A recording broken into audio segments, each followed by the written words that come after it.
E aí, beleza? Na aula de hoje a gente vai ver a força magnética gerada por dois fios paralelos e os dois tendo passagem de corrente. Vamos lá para o quadro para aprender melhor isso?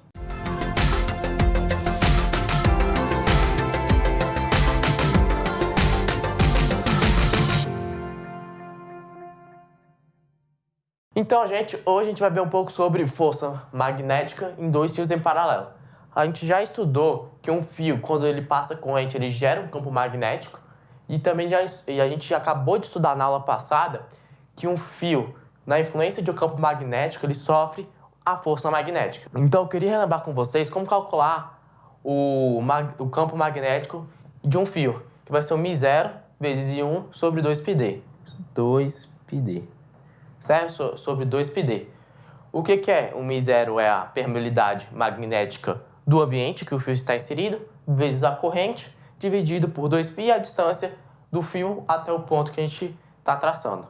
Do B2 é a mesma coisa, só vai mudar corrente e 2, certo? O que a gente vai fazer é o seguinte agora, a gente vai fazer um estudo usando esses dois fios para calcular a força em que cada um exerce a direção e sentido. Aqui nesse caso, a primeira coisa que a gente vai fazer é determinar a direção do campo magnético. Eu já determinei aqui, mas exercitar essas regras da mão esquerda e da mão direita são muito importantes, então não custa fazer mais uma vez. Então, aqui está o nosso fio, a corrente está passando nesse sentido aqui, para cima, certo? Aqui, ó, então o campo magnético vai estar entrando desse lado do fio. B1 aqui, a mesma direção aqui do B1, certo? E aqui, a gente vai ter no fio 2, mesma situação, né? Fio 2 aqui, corrente aqui para cima, só que desse lado aqui, ele está entrando, mas você passa virando a mão para o outro lado, ó, você vê que ele está saindo. Então aqui está a direção e o sentido de B2, beleza? Com isso em mente, a gente já conseguiu mapear os campos magnéticos dos fios. Agora a gente vai fazer o seguinte, a gente vai ver qual é o sentido e a direção da força. Para isso a gente vai usar a regra da mão esquerda. No caso do fio aqui, F vai ser o dedão, B vai ser o campo magnético, e a gente vai usar o I, que vai ser o sentido da corrente elétrica, ok? Então a gente vai ter, aqui no fio 1, ele vai estar sofrendo influência desse campo 2 aqui, gerado pelo fio 2, certo? Então o campo magnético, que vai ser o nosso indicador, vai estar para cá. A nossa corrente, ela vai estar aqui para cima. Ou seja, a nossa força, seguindo aqui o nosso polegar, ela vai estar para cá. Lembrando que quando você estiver com um papel fazendo alguma prova, você pode mexer o papel e ficar à vontade. Não precisa ficar fazendo esse contorcionismo que eu estou fazendo aqui, não. E aqui a gente vai fazer o mesmo raciocínio. Aqui, só que em vez de usar o B2, né, que foi o campo que a gente usou, a gente vai usar o B1, que o fio 2 sofre influência do campo 1. Beleza? Mesmo raciocínio, força, campo e a corrente. O campo está entrando, a corrente está para cima aqui, então o meu dedão está apontando para cá. Então a força vai estar para cá. Ok? Então essa vai ser a força que o fio 2 exerce no fio 1. Essa vai ser a força em que o fio 1 exerce no fio 2.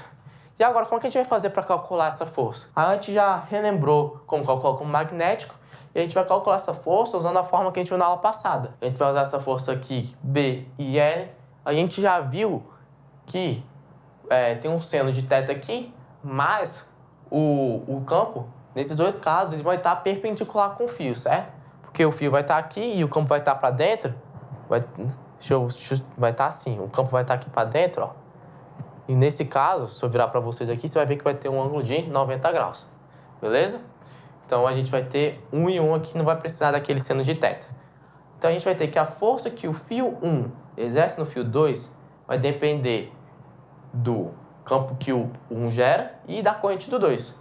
A gente pode substituir aqui, ó, o B1 por essa fórmula, e a gente vai encontrar essa outra fórmula aqui, que vai depender de μ0, I1 e 2, vezes o comprimento do fio dividido por 2π, e a distância. Interessante falar que essa distância aqui que a gente está falando agora vai ser a distância de um fio para o outro.